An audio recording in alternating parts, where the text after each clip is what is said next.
untuk masalah tracer study itu cita-cita besarnya adalah bahwa tracer study itu di Surabaya terutama akan terisi oleh alumni SMA, alumni SMK, alumni lembaga khusus pelatihan dan juga alumni perguruan tinggi.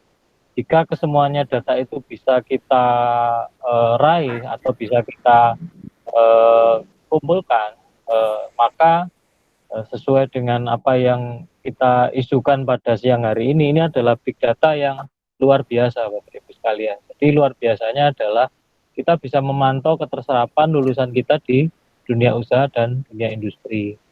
Mohon maaf memberikan gambaran, kami di pusat, di Kementerian Pendidikan dan Kebudayaan, ketika beberapa kali kami mencoba menghubungkan dengan data-data yang ada di BPJS Ketenagakerjaan atau Jamstek, itu mengalami kesulitan Bapak Ibu, karena driver utama NIK itu kadang-kadang para peserta ataupun dari data pokok kependidikan itu juga ada, bukan sedikit Bapak Ibu, banyak yang tidak valid. Nah ini akan menyulitkan kita.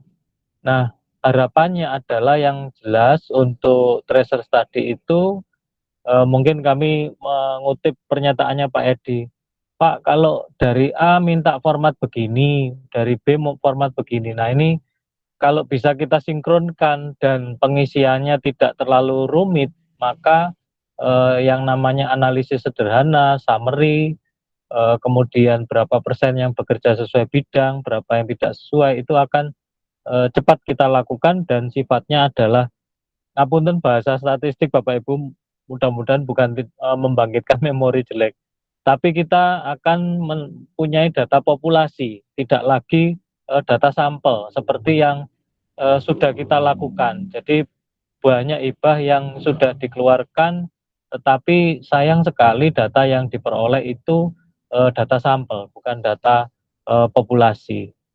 Mudah-mudahan saya tidak terlalu panjang Bapak Ibu, dan matur nuwun sangat untuk Universitas Dinamika yang kerso dipun repoti dan menjadi narasumber kami pada siang hari ini, tentunya dengan pengalaman dan apa istilahnya keahlian begitu dari Universitas Dinamika, kami bisa belajar banyak, belajar bersama-sama dan mendapatkan ilmu ataupun mendapatkan sari diskusi yang bisa kita follow up untuk kegiatan Forum Laras Dikdudi selanjutnya.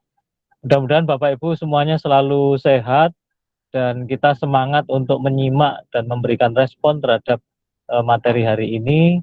Salam dari Solo Bapak Ibu, dari salah satu kegiatan Direktorat Kursus dan Pelatihan.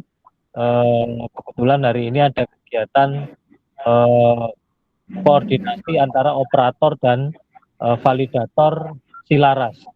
Nanti kami share Bapak Ibu, Bapak Ibu bisa menyimak hasilnya, hasil Silaras itu seperti apa, bisa diakses oleh banyak pihak dan mudah-mudahan itu juga bermanfaat untuk kita semua.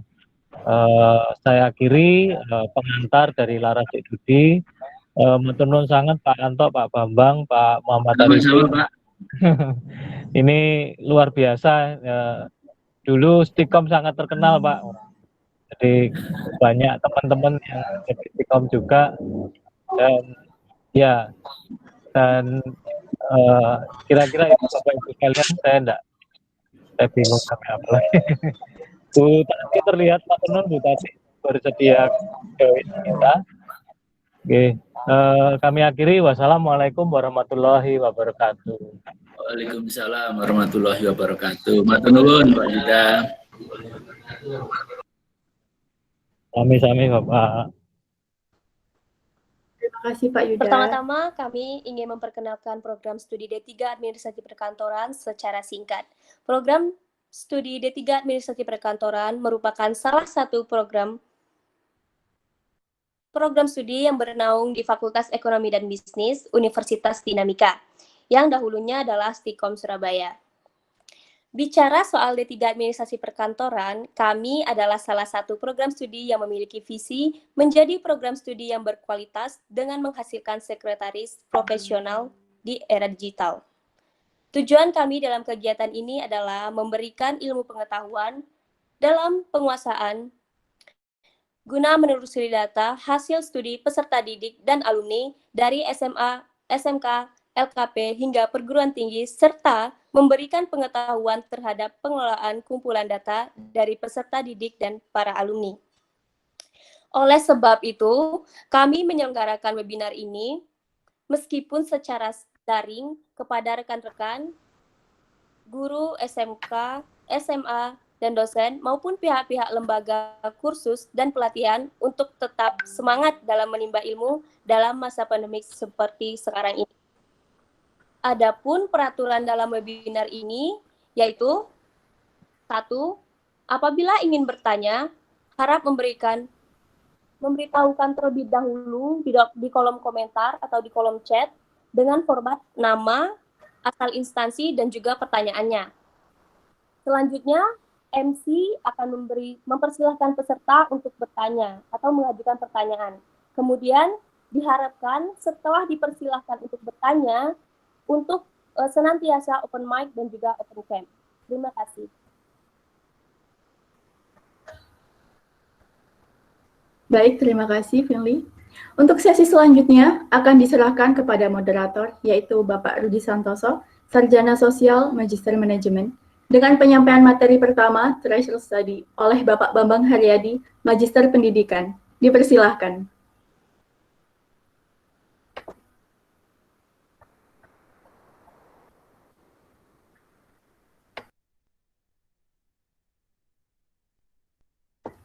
Mohon maaf, Pak Rudi, suaranya belum terdengar.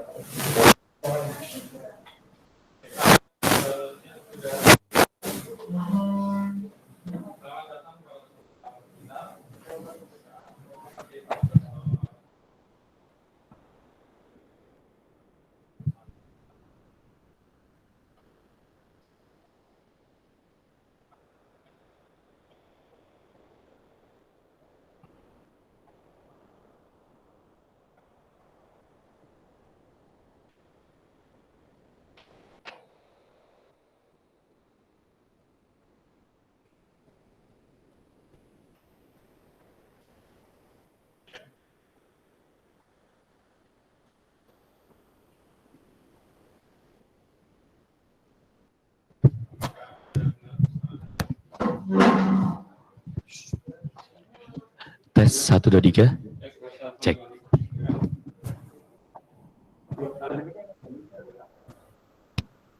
Cek 1, 2, 3. Ya, sudah terdengar. Ternyata mic-nya belum on. Oke, saudara-saudara, selamat siang.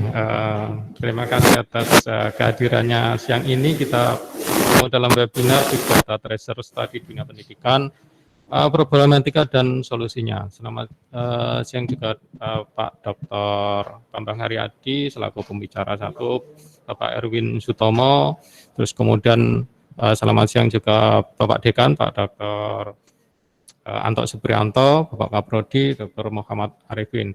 Hari ini kita lumayan padat materinya, yaitu saya overview saja, mulai dari pembicara hari ini adalah Bapak Wakil Rektor 3 Bidang Kemahasiswaan dari Universitas Dinamika, yaitu Bapak Dr. Bambang Haryadi.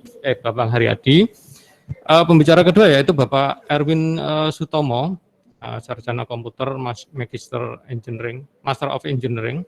Beliau saat ini adalah Kepala Bagian PPDI, di mana saat ini adalah kandidat doktor dari University Malaysia Pahang, jurusan komputer, juga alumni dari Universitas Gadjah Mada Yogyakarta, jurusan Teknik Elektro.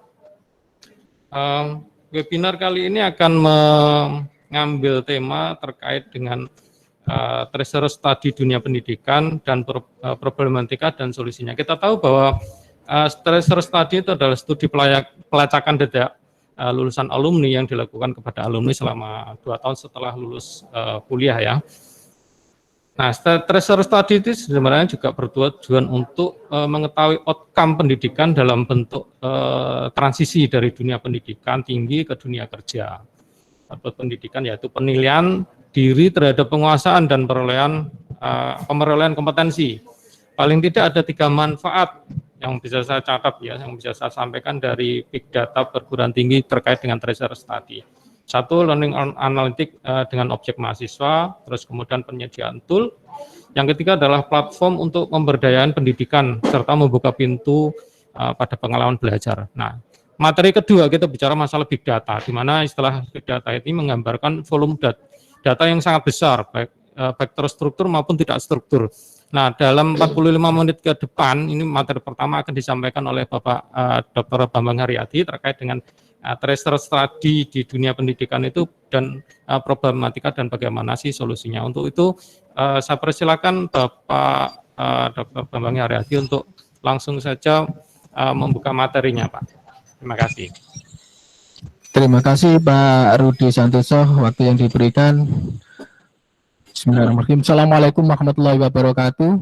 Waalaikumsalam warahmatullahi wabarakatuh. Dan salam sejahtera untuk semua.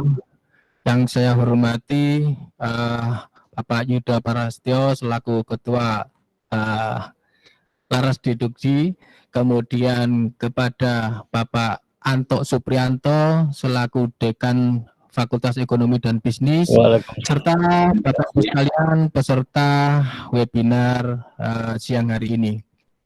Terima kasih diberikan kesempatan kepada saya untuk menyampaikan sedikit pengalaman tentang bagaimana tracer study kami lakukan di Universitas Dinamika. Waktu itu adalah Stikom Surabaya. Baik, saya bisa dilihat, tolong dipresentasikan.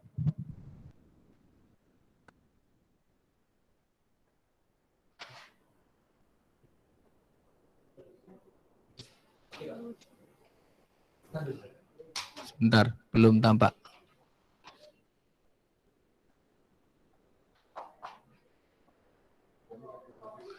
Oke, bisa dilihat ya.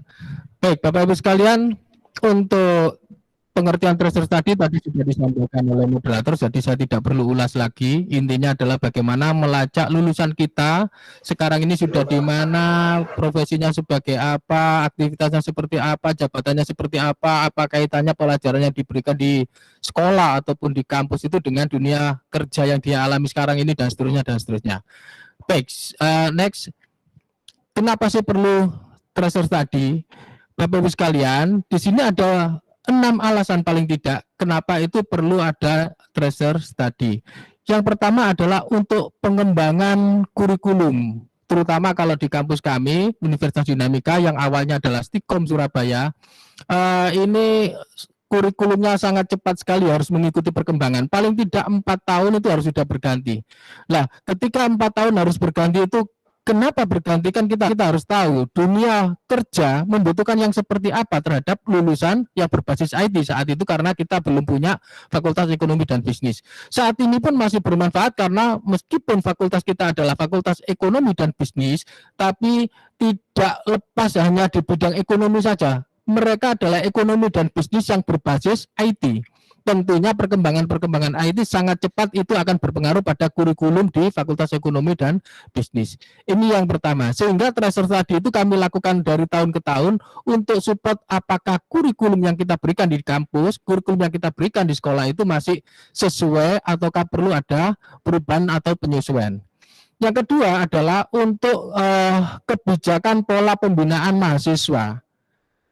Mohon izin, saya ini di bidang kemahasiswaan dan alumni, membantu Pak Rektor untuk urusannya mahasiswa dan alumni. Di dalam pembinaan kami selalu menyesuaikan kira-kira yang dibutuhkan atau kekurangan lulusan kami itu seperti apa. Soft skill apa yang dibutuhkan.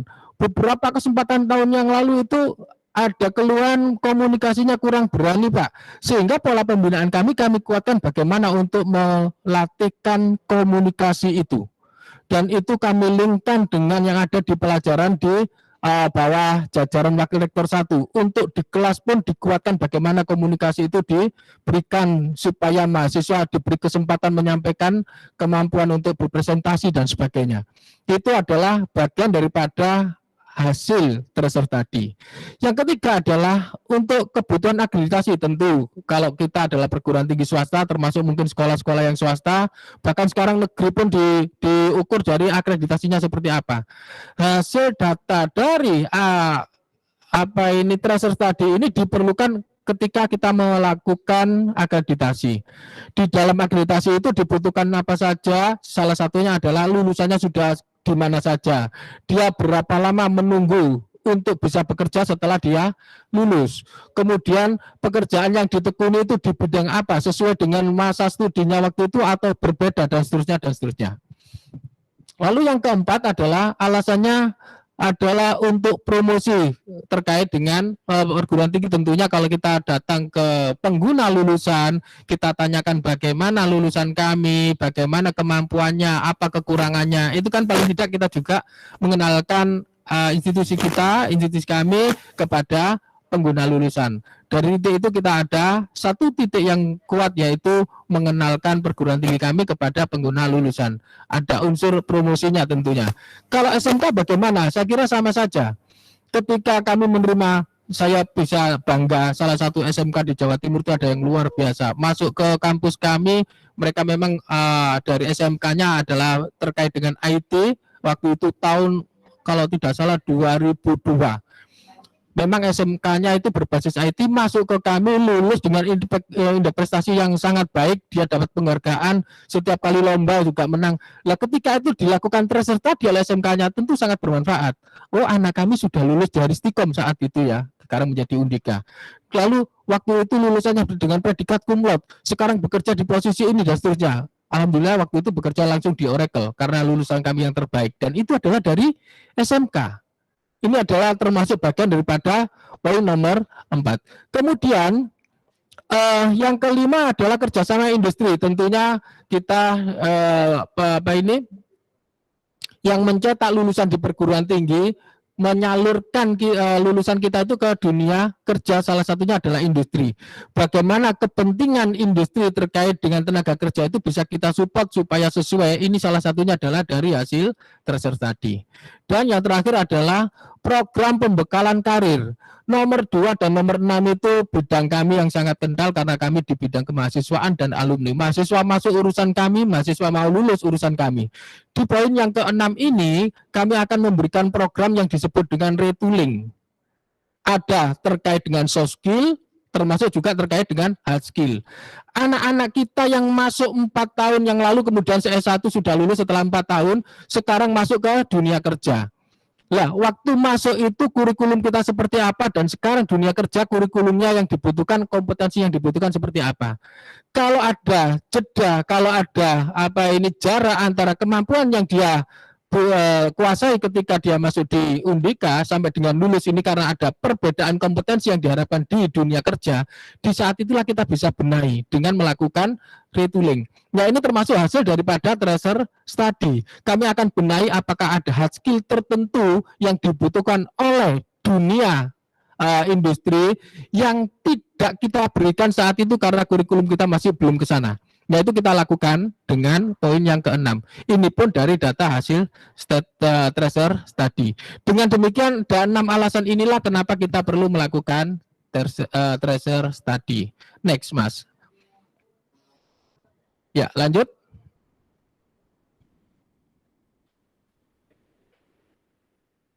Baik, saya sampaikan di sini tentang roadmap tracer study yang kami lakukan di Universitas Dinamika. Saya tidak melihat terlalu jauh di belakang tahun 2015, kita mulai tahun 2015. Waktu itu kami masih belum punya aplikasi, sehingga tracer study yang kami lakukan masih manual dalam arti meskipun dengan Google Form itu masih manual karena masih belum menggunakan aplikasi. Kita gunakan untuk tracer study lulusan tahun 2012 dan lulusan tahun 2013. Termasuk di situ adalah lulusan untuk tracer study untuk pengguna lulusan. Pengguna lulusan ini adalah mungkin dari dunia usaha, apakah itu industri atau mungkin instansi-instansi non-industri. Yang untuk nomor 2, pengguna lulusan ini untuk sementara kami gunakan belum pakai Google Form waktu itu masih menggunakan kertas. Kemudian tahun 2015 kita melakukan lagi tracer study dengan kekurangan tahun 2015, maka tahun 2016 kami mencoba membuat aplikasi. Aplikasi itu yang kami pakai sekarang dan terus ada pembenahan. Aplikasi itu kami namakan sebagai TRUST, ya. Tracer Study Stikom Surabaya waktu itu semacam itu. Kami lakukan dengan aplikasi ini untuk lulusan tahun 2014. Kemudian tahun 2017 tetap menggunakan aplikasi TRUST itu, hanya lulusannya yang kita ambil adalah 2015. Kok selisih 2 tahun? Ya, kami melakukan tracer study itu adalah paling tidak lulusan itu sudah 2 tahun ada di masyarakat. 2 tahun setelah dia lulus dari Universitas Dinamika. Setelah itu kita ingin tahu apakah beberapa hal yang kami tanyakan itu nanti sesuai dengan ketika dia masih di kampus. Tahun 2018 tracer study untuk lulusan tahun 2016. Pada saat itu kami juga lakukan untuk pengguna lulusan. Sampai dengan tahun 2019 kami lakukan tracer study untuk lulusan tahun 2017. Di sini kami juga ingin pada tahun kemarin itu bukan hanya trust yang ada saat ini, kami ingin juga mendesain bagaimana kira-kira kalau pengguna lulusan itu bisa menggunakan aplikasi secara online. Masalahnya Ibu Bapak sekalian kira-kira sama ya, baik di perguruan tinggi maupun di SMK atau SMA. Kalau terhadap pengguna lulusan itu kan kita masih belum tahu anak kita ini nanti bekerja di mana, anak kita ini nanti posisinya di mana kan belum tahu. Sehingga pada saat semacam itu ya kita harus masuk dulu data dari tracer study lulusan. Setelah masuk data dari tracer study lulusan, tahu bahwa lulusannya ada di posisi ini, baru kita minta data pada pengguna lulusan. Nah, itu masih kami lakukan manual. Tahun 2019 ini kami ingin desain bagaimana supaya pengguna lulusan itu juga bisa menggunakan aplikasi secara online. Terlebih sekarang ini kondisi, waktu itu kami merancang sebelum ada COVID ya. Saat ini sudah ada COVID, barangkali itu sangat mendesak untuk segera diselesaikan. Pada tahun 2020 saat ini masih dalam proses tracer study untuk lulusan tahun 2018 kami lakukan, juga terhadap pengguna lulusan tahun 2018 kami lakukan. Kami juga merancang aplikasi pengguna lulusan yang dulunya kita rancang, kini sudah mulai kami tangani. Mungkin nanti saya harapkan tahun 2021 aplikasi ini sudah bisa digunakan, integrasi antara aplikasi pusat karir, aplikasi tracer study lulusan, aplikasi tracer study pengguna lulusan, termasuk nanti di sini adalah terkait dengan kewirausahaan dan dashboard bagi kami selaku pimpinan, termasuk nanti Pak Rektor bisa melihat posisinya anak-anak seperti apa. Sekarang ini kira-kira yang membutuhkan lapangan kerja, yang membutuhkan lulusan kita seperti apa dan sebagainya. Kami harapkan itu sudah bisa sampai tahun 2023. Next, Mas. Bapak Ibu sekalian, metode yang kami terapkan untuk tracer study ini adalah tadi disampaikan oleh Pak Yuda bahwa tracer study ini termasuk penelitian yang menggunakan populasi. Istilahnya adalah bukan pakai sampel, tapi ini menggunakan sensus. Semua lulusan harus tercover dengan penelitian tracer study ini. Oleh karena itu populasinya adalah seluruh lulusan Universitas Dinamika. Metode yang kami gunakan adalah metode sensus, berarti seluruhnya tidak menggunakan sampel. Caranya melalui survei. Surveinya kami lakukan secara online karena kita gunakan aplikasi. Instrumennya yang kita gunakan adalah kuesioner. Kuesioner ini kami kembangkan dari 2 sisi. Ada kepentingan untuk Dirjen Dikti, ada kepentingan untuk pelaporan ke sana, sehingga kami buat kuesionernya berdasarkan kebutuhan untuk pelaporan. Selain itu juga untuk kepentingan internal, pembenahan kurikulum kita, mungkin pembinaan kemahasiswaan mungkin dan sebagainya. Sehingga variabel-variabel instrumen ini kami tentukan dulu sebelum kami melakukan tracer study. Lalu di dalam tracer study nanti bagian akhir adalah pembuatan laporan dan pengelolaan statistik. Laporan kepada siapa? Kepada, kalau kami kepada Dirjen Dikti sebagai laporan rutin setiap tahun, termasuk kepada kepala program studi, di mana lulusannya itu seperti ini loh di lapangan. Apa yang perlu dibenahi oleh program studi? Sekarang kondisi lulusannya semacam ini. Apa yang bisa diserap masukan pengguna lulusan terkait dengan lulusan kalian seperti ini? Itu akan kami berikan laporan kepada kepala program studi, termasuk dihadiri juga biasanya oleh Bapak Dekan. Oke, lanjut Mas. Ini tadi yang saya katakan Ibu Bapak sekalian, instrumen kami yang kami gunakan adalah kuesioner. Ada dari dikti 24 pertanyaan. Ini masih tahun yang lalu ya. Biasanya dari tahun ke tahun ada perubahan. Sebelumnya lebih banyak dari 24 pertanyaan ini. Tahun ini sudah berkurang 24 pertanyaan. Kemudian dari universitas ada 9 pertanyaan. Ini titipan dari prodi, termasuk titipan dari departemen yang terkait dengan pengembangan kurikulum. Dari 33 item pertanyaan itu, ada pertanyaan-pertanyaan yang terkait dengan masa transisinya, masa tunggunya bagaimana, pekerjaan pertamanya bagaimana, gaji pertama yang diterima bagaimana, dan seterusnya. Lalu terkait dengan kompetensi, bagaimana kaitannya mata pelajaran yang diterima di kampus dengan implementasi di lapangan, dan seterusnya. Lalu kondisi saat ini, posisi dia di saat ini sebagai apa, dan seterusnya. Termasuk keselarasan vertikal dan horizontal, keselarasan antara program studi dengan dunia kerja, termasuk keselarasan antara mata kuliah dengan dunia kerja. Oke, lanjut Mas. Ini ada beberapa contoh. Misalnya transisi itu terkait masa mencari kerja, cara mencari kerja. Bapak Ibu sekalian, kalau saya cerita begini mungkin nanti agak abstrak gitu ya. Maka mohon izin nanti dalam kesempatan ini saya meminta bantuan dari staf kami di Pusat Layanan Karir dan Alumni untuk mendemokan aplikasi Trust yang sudah ada ini, sehingga punya gambaran ini loh database yang kami miliki untuk tracer study. Terkait dengan kompetensi yang dimiliki ini seperti apa? Penguasaan bahasa asingnya seperti apa? Keterampilan di dalam penguasaan internet seperti apa? Saat ini pasti wajib itu ya. Lalu kemampuan komunikasi seperti apa? Berpikir kritisnya bagaimana? Mengelola temannya bagaimana, dan seterusnya. Kondisi saat ini terkait dengan status pekerjaannya, dia sekarang bekerja di mana, situasi alumni di tempat kerja itu seperti apa, pendapatan utama setiap bulannya seperti apa, pendapatan ini gaji yang dia peroleh saat ini, dan seterusnya. Termasuk tadi yang saya bilang tentang keselarasan vertikal dan horizontal. Ya, lanjut Mas. Prosesnya seperti apa? Bapak Ibu sekalian, saya kira sama. Setiap lembaga pendidikan memiliki kendala yang sama terkait dengan tracer study ini. Apa masalahnya? Kesediaan dari lulusan itu untuk mengisi data. Intinya di situ. Oleh karena itu, kami mencoba untuk mengawali pada saat dia lulus, calon alumni ini sebelum wisuda, kami minta dia mengisi data terakhir. Posisi di mana, alamat terakhir saat ini, termasuk nomor yang bisa dihubungi di mana.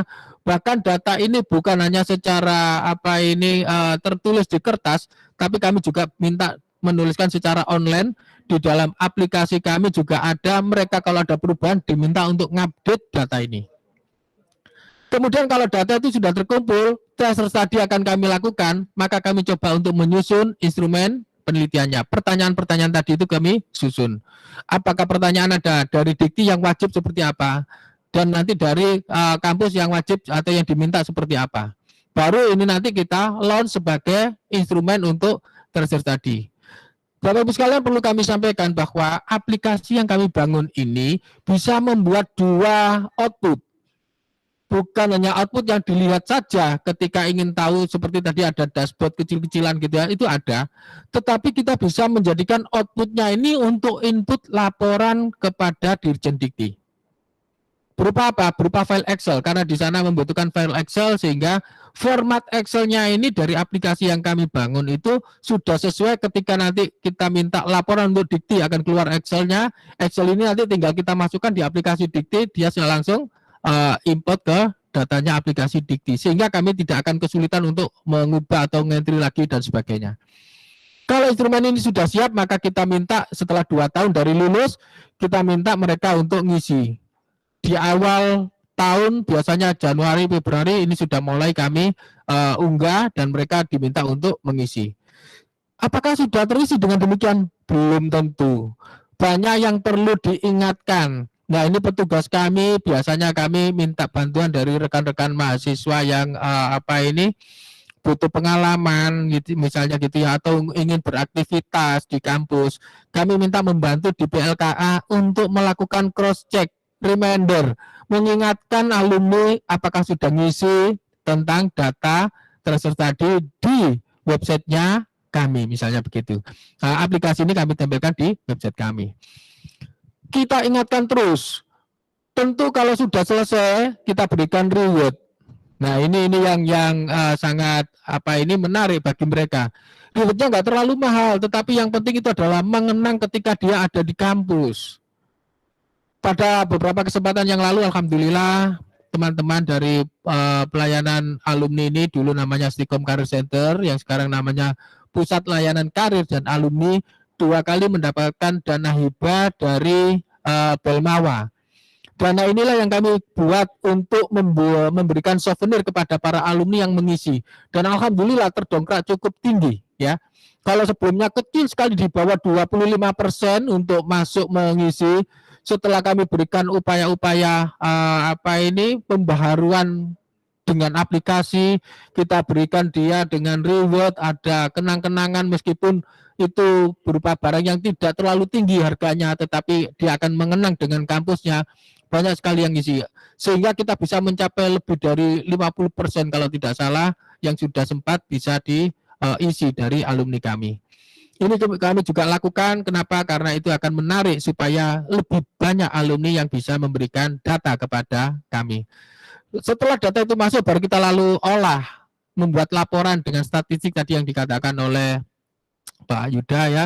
Jadi kami olah datanya sebagai hasil traces tadi, kami laporkan olah data itu kepada Kaprodi, kami laporkan data itu kepada Dirjen Dikti sebagai data mentah tentang bagaimana kondisi alumni kita saat ini. Itu saya kira tentang alur pelaksanaan traces tadi. Next, Mas. Ya, beberapa penyebaran terkait dengan pengisian informasi kuesioner traces tadi ini adalah bisa kita lakukan melalui telepon, SMS broadcast ya. Masih kuno Pak pakai SMS ya, mungkin itu salah satu cara ya, salah satu cara, bukan satu-satunya cara. Salah satu cara supaya mereka itu tetap terjalin dengan kita dan mau mengisi data di aplikasi online yang kami buat dengan nama Trust tadi itu. Lalu kalau dia masih punya email, kita akan informasikan di email, karena email itu kadang-kadang ada yang tidak aktif. Jadi tadi kami gabung dengan telepon maupun SMS tadi itu. Atau kita juga ingatkan melalui media sosial, ada yang aktif lewat Instagram, Facebook, itu kami jawil, kami ingatkan dia dari media sosial itu. Termasuk kami minta bantuan dengan grup alumni. Secara informal rekan-rekan alumni itu punya grup, apakah itu grup email maupun di grup WA, kami titipkan di grup itu. Karena setiap kali wisuda, alumni itu kan kami serahkan kepada ketua ikatan alumni. Nah, dari ketua ikatan alumni dia dimasukkan di dalam grupnya alumni. Sehingga kalau dia sudah ada di situ, ketika 2 tahun kami ingatkan lagi, barangkali ada hal-hal yang masih belum diselesaikan terkait dengan pengisian traces tadi. Kami titipkan lewat grup alumni ini. Demikian kira-kira beberapa cara yang kami lakukan supaya rekan-rekan alumni itu ingat bahwa data mereka sangat diperlukan oleh kampus ini, baik untuk pengembangan kampus, untuk kebutuhan adik-adiknya, termasuk untuk akreditasi kampusnya. Lanjut, Mas. Ya, aplikasi traces tadi online yang kami bangun sudah memperoleh hak cipta dengan pencatatan nomor sekian ya, permohonannya nomor sekian. Nah, aplikasi itu kami beri nama Trust. Di dalam aplikasi itu ada 2 hal, nanti akan didemokan oleh staf kami, Mas Wigananda minta tolong nanti didemokan ya. Ada tracer tadi .dinamika.ac.id, ini adalah untuk pengelola, untuk manajemen.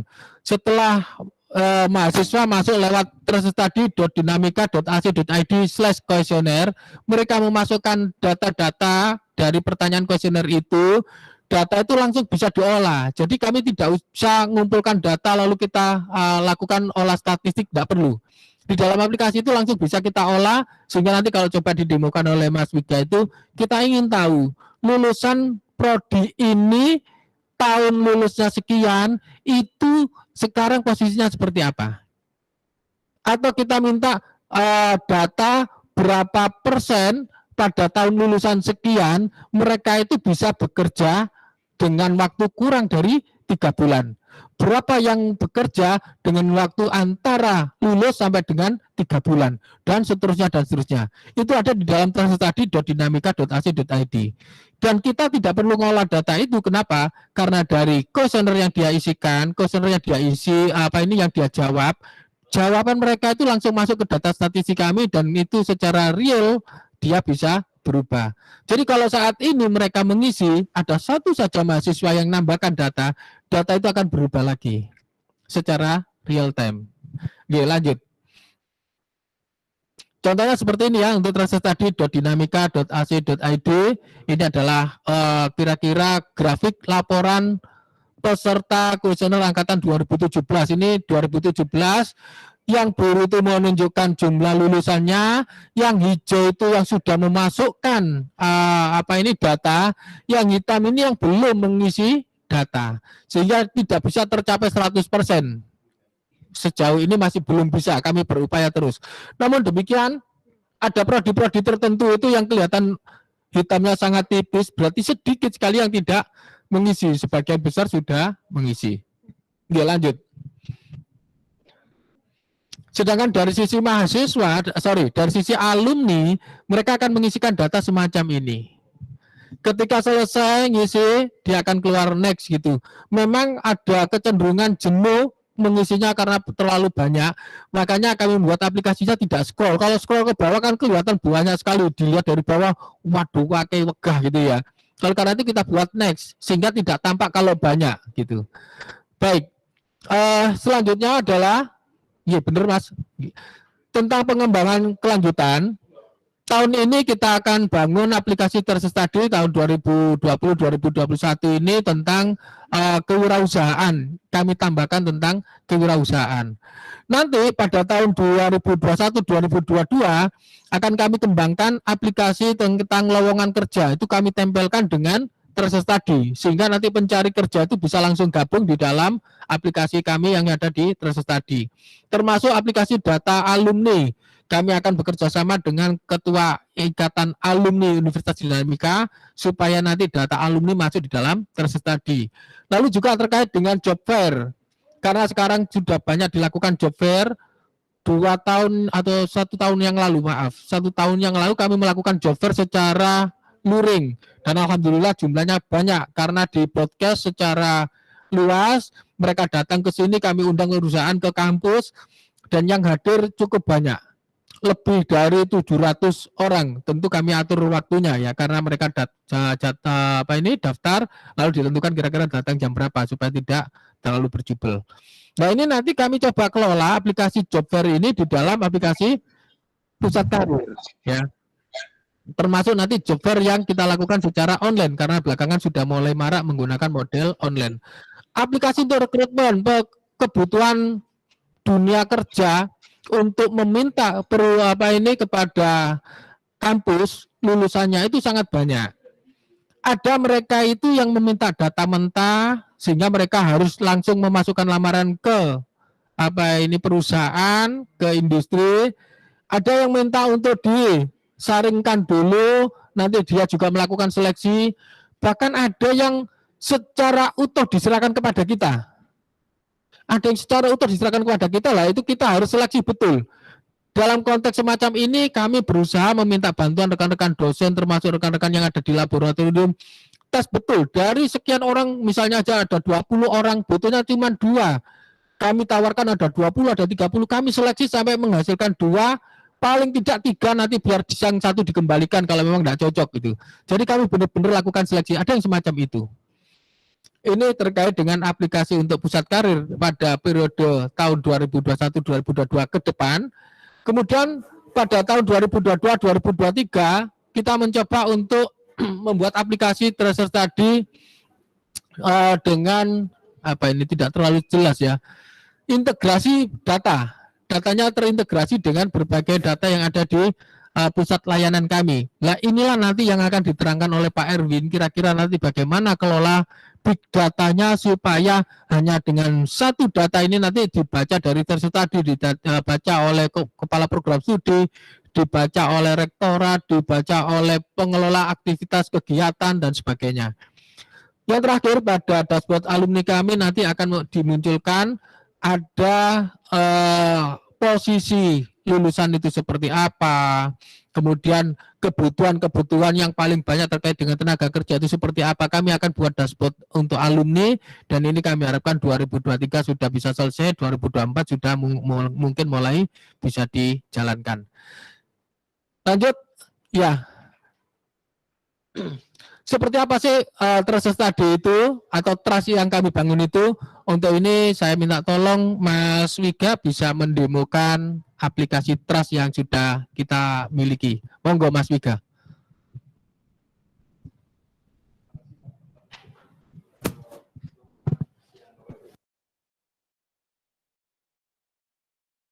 Ini berjalan sebentar.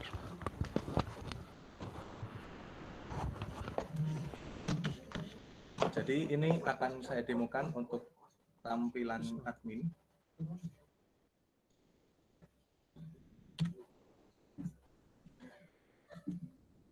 Tampilan admin ini, setiap admin, setiap kepala program studi, setiap pimpinan sudah memiliki user sendiri-sendiri.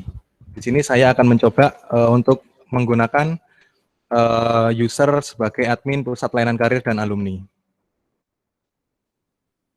Jadi tampilan ketika login seperti ini. Di sini akan ada pilihan laporan, yaitu laporan kuesioner dan laporan statistik. Untuk laporan kuesioner, itu seperti yang disampaikan Pak Bambang tadi, di sini bisa unduh berkas dikti dan unduh berkas tikom. Untuk unduh berkas yang dikti, itu kami ketika download unduh berkas itu bisa langsung diupload lagi,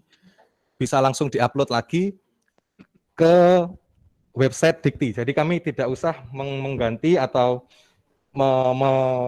merenovasi data yang sudah di-download itu. Jadi otomatis sudah menjadi pelaporan kami. Untuk yang unduh berkas Tikom itu nantinya bisa untuk menjadi bahan laporan kami ke Pak Prodi karena ada beberapa pertanyaan pertambahan yang disampaikan Pak Bambang tadi. Ada beberapa pertanyaan titipan yang disampaikan dari Prodi dan juga lembaga.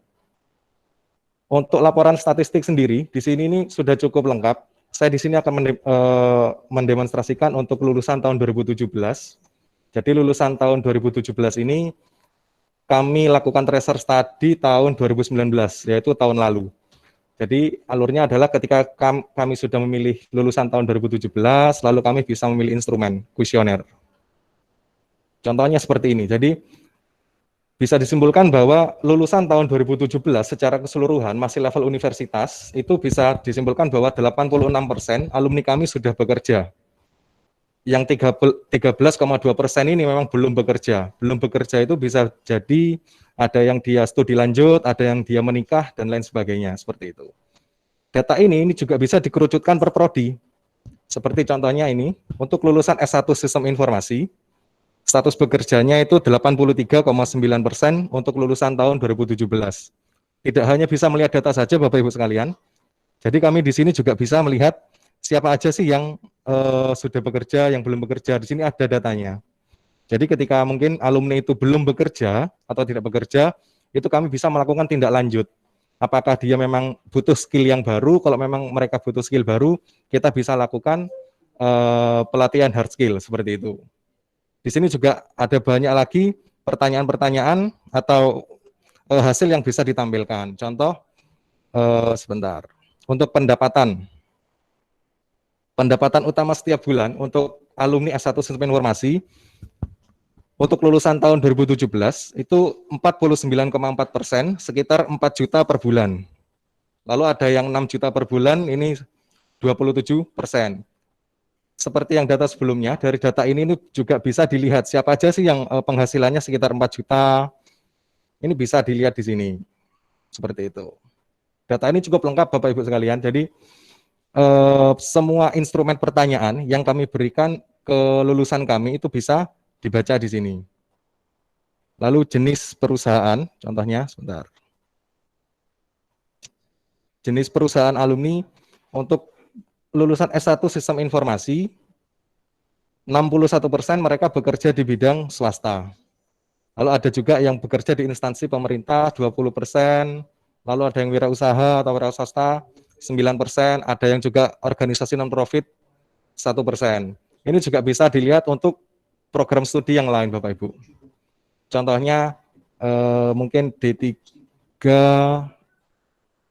Manajemen Informatika atau yang sekarang menjadi D3 Sistem Informasi, maka datanya langsung berubah menjadi prodi yang dibutuhkan. Seperti itu. Mungkin saya juga akan mendemokan gitu ya, bagaimana sisi dari pengisian kuesioner.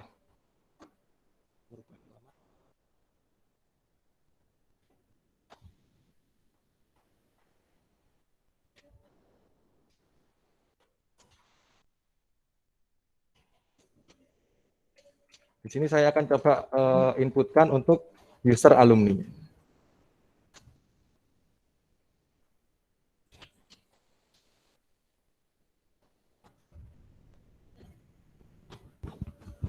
Ini tampilannya, jadi ketika sudah berhasil login, akan tampil datanya. Ada beberapa data yang nggak bisa dirubah, contohnya nama alumni, terus nama prodi, tahun lulus, itu memang sudah tidak bisa dirubah. Tapi yang bisa diubah di sini adalah seperti nomor telepon ini ya, coba saya inputkan di sini. Lalu keberadaan posisi alumni sekarang,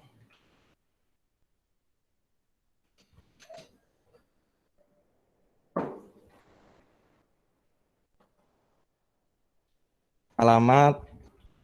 Di sini alamat ada dua. Kenapa kami ada dua? Karena biasanya alamat alumni yang diinputkan itu adalah alamat rumah. Sedangkan untuk alamat pengiriman souvenir ketika mereka setelah mengisi, itu biasanya mereka menggunakan alamat yang berbeda. Entah alamat kantor atau alamat kos-kosan dia kalau dia memang bekerja di luar kota.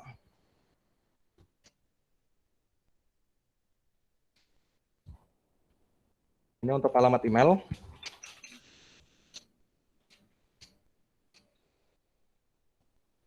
Untuk alumni yang sudah bekerja, maka dia bisa mengisi jabatan, pekerjaan alumni, nama perusahaannya di mana, alamatnya, serta status perusahaan tersebut memiliki CSR atau tidak.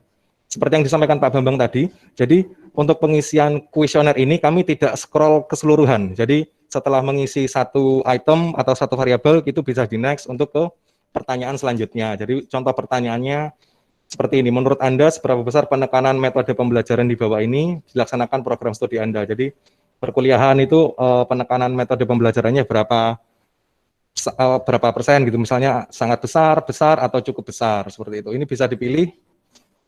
Saya coba demokan. Setelah mengisi pertanyaan ini, itu bisa di next. Ini agar pertanyaan yang diisikan itu tidak terlihat banyak, walaupun memang ada sekitar 33 pertanyaan dan itu cukup membosankan jika itu memang di model scroll gitu ya. Jadi kami memilih untuk next seperti itu.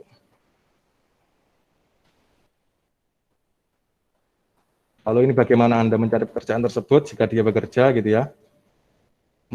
Sepertinya ini coba saya isi nomor ini, pekerjaan di tempat yang sama semasa kuliah. Oh ini. Dan ini validasi di aplikasi kami. Jadi ketika tidak mengisi satu pertanyaan, maka aplikasi ini tidak bisa di next. Jadi ini menjamin bahwa semua pertanyaan itu pasti akan dijawab oleh alumni. Contohnya seperti ini. Tadi saya lupa mencentang, jadi aplikasi ini tidak bisa di next. Ketika ini sudah di next, maka bisa lanjut ke ke pertanyaan selanjutnya. Seperti itu. Jadi ini berapa bulan waktu yang dihabiskan untuk memperoleh pekerjaan pertama. Ini masuk ke masa transisi yang dijelaskan Pak Bambang tadi. Jadi ada pilihan berapa bulan sebelum lulus ujian atau wisuda, biasanya mungkin 3 bulan. Ini berapa perusahaan institusi yang sudah Anda lamar. Jadi pertanyaan-pertanyaan ini yang ditanyakan dikti untuk kebutuhan pelaporan kami. Jadi ini pertanyaannya masih pertanyaan dari dikti.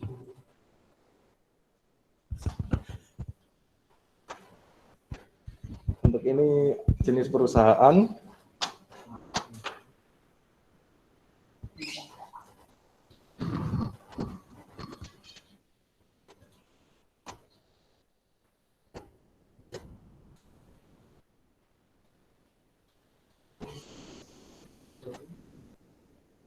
Nah, ini untuk pendapatannya ini bisa diisi dari ada dari gaji utama, yaitu pekerjaan utama. Ini bisa. Biasanya sih mereka menginputkan sesuai dengan gaji yang didapatkan, biasanya UMR. Ada juga pendapatan dari lembur dan tips. Lembur dan tips, misalnya 500.000 dari pekerjaan lainnya. Lalu ini ada juga keselarasan horizontal dan vertikal yang dijelaskan Pak Bambang tadi. Jadi hubungan antara bidang studi dengan pekerjaan, yaitu ada pilihannya sangat erat, dan cukup erat. Lalu tingkat pendidikan yang paling tepat untuk untuk pekerjaan saat ini, apakah membutuhkan pendidikan yang setingkat lebih tinggi, tingkat yang sama, setingkat lebih rendah, atau memang pekerjaan tersebut tidak memerlukan pendidikan tinggi. Itu juga bisa dipilih oleh responden. Ini juga ada pertanyaan lagi, jadi jika pekerjaan saat ini tidak sesuai dengan pendidikan Anda, mengapa Anda mengambilnya, itu pun ada pertanyaannya. Contohnya pekerjaan saya saat ini lebih aman atau terjamin atau secure.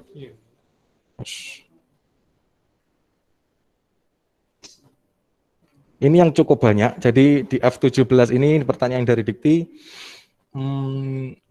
kontribusi perguruan tinggi dalam hal kompetensi yang di bawah ini maksudnya pengetahuan bidang disiplin atau ilmu Anda. Jadi teman-teman alumni itu bisa komputer ini, itu kontribusi dari perguruan tinggi itu bagaimana? Apakah sangat rendah atau sangat tinggi?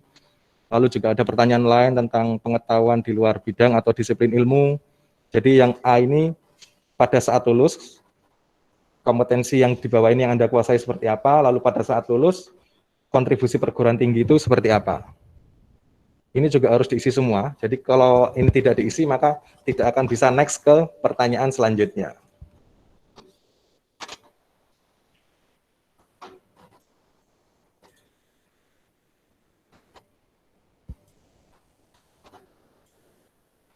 Jadi di sini tidak hanya hard skill, soft skill pun yang seperti bekerja di bawah tekanan, manajemen waktu itu juga ditanyakan.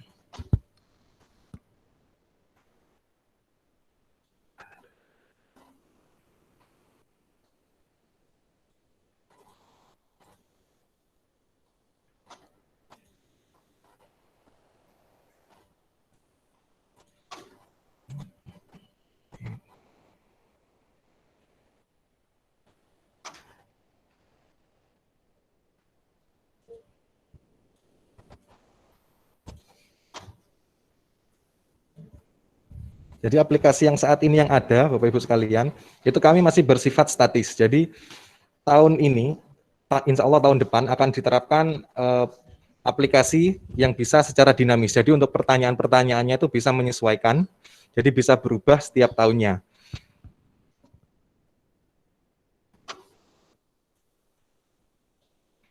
Nah, seperti ini. Jadi ini IPK yang disyaratkan saat melamar kerja. Nah, di sini ada jenis pelatihan yang dibutuhkan teman-teman. Biasanya mereka mengisi pelatihan yang memang lagi ngetren saat ini, cuma mereka tidak mendapatkan semasa perkuliahan. Misalnya pemrograman Android.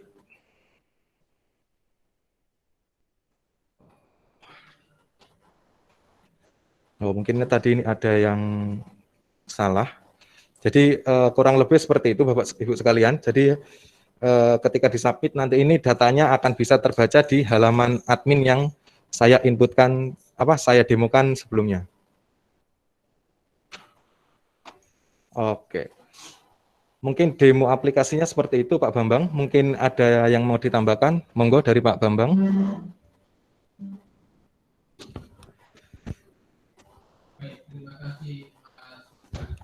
Sekalian, Mas Wigananda Firdaus ini juga alumni kami yang kami rekrut membantu kami untuk mengelola di Pusat Layanan Karir dan Alumni. Baik, Bapak Ibu sekalian, saya kira itu gambaran umum aplikasi Trust yang sudah kami miliki, dan nextnya akan kami kembangkan bagaimana supaya kalau memungkinkan dengan satu data tadi kan sudah ada ya, tidak perlu entry data nama lagi, name lagi, karena itu sudah ada di dalam database. Nanti akan kami kembangkan bagaimana supaya data-data yang sudah ada itu ya sudah tinggal gabung aja. Kalau data ini sudah ada nanti dimasukkan di dalam big data sehingga ketika nanti ada alumni yang belum bekerja misalnya sebagai data tadi, lalu masukan dari perusahaan membutuhkan tenaga kerja X gitu, nanti bisa langsung connect. Sehingga staf kami bisa langsung menghubungi, oh anak ini punya kemampuan ini, dia sekarang posisinya belum bekerja. Kami akan teruskan ini ada kebutuhan tenaga kerja sesuai dengan kompetensinya dan seterusnya semacam itu.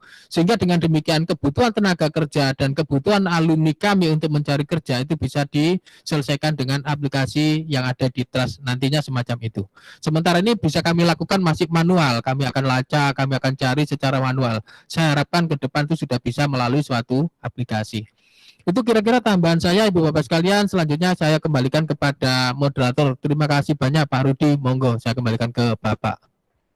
Oke, terima kasih Pak Bambang Haryadi yang telah memberikan gambaran luas terkait dengan kebutuhan tracer study tersebut. Ada paling tidak 6 poin yang saya tangkap dari materi Pak Bambang, yaitu untuk apa sih tracer study ini? Satu, untuk pengembangan kurikulum, terus kemudian kebijakan pola pembinaan mahasiswa, kebutuhan akreditasi, kemudian promosi perguruan tinggi, yang kelima itu kerjasama industri, yang keenam program pembekalan karir.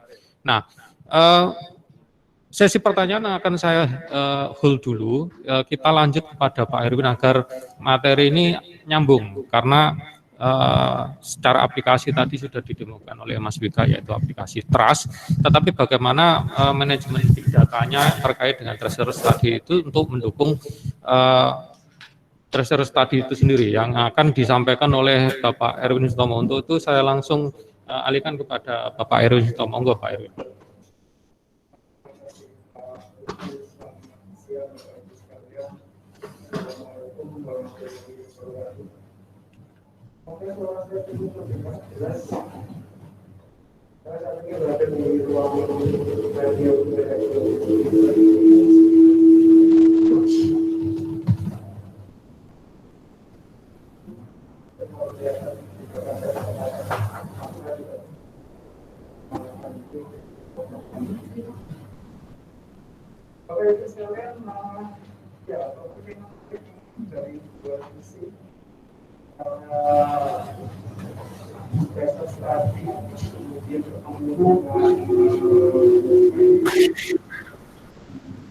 Mohon maaf Pak Erwin, suaranya bisa dibesarkan lagi, soalnya menggema.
Baik. Untuk sekarang bisa sekitar ya apa lagi?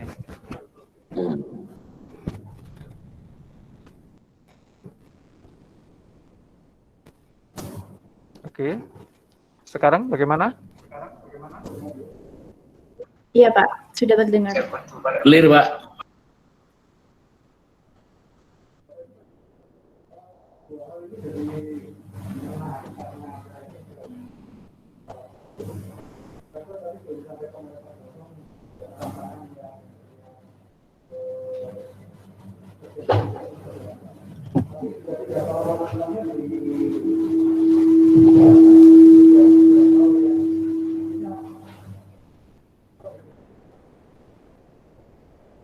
Buka aja Mir, buka ya.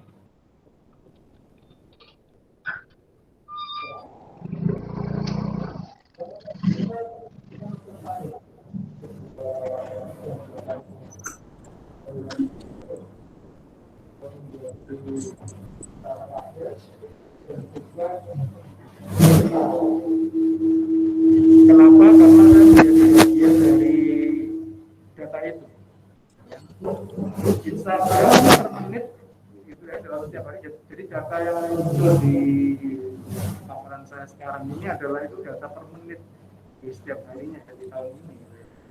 Instagram aja per menit itu sudah ada 300.000 story yang terposting.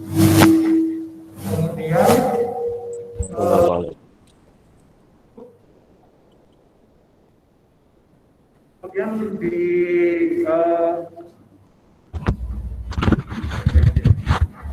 kemudian di apa ini yang gede itu 41 juta ya. Jadi ada message di WA itu ada sampai 41 juta pesan per menit yang terkirim gitu ya.